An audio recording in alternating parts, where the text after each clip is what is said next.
Ancaman gagal panen akibat serangan hama werang dan hama kepinding tanah kembali menghantui para petani di Kecamatan Lubuk Linggau Selatan, Kota Lubuk Linggau, Sumatera Selatan.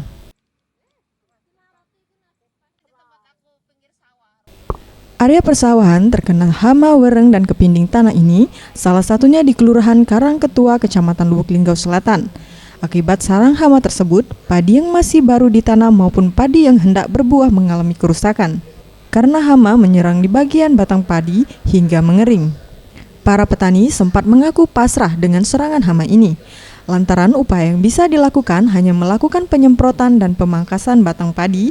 Bahkan akibat serangan hama, petani terpaksa menanam padi ulang hingga 2 kali.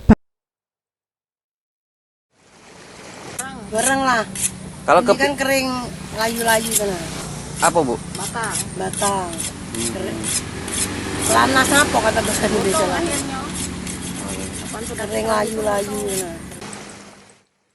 Para petani berharap dengan adanya serangan hama werang ini, pemerintah khususnya instansi terkait agar segera memberikan bantuan dan penyuluhan kepada petani untuk meminimalisir kian meluasnya serangan hama. Tim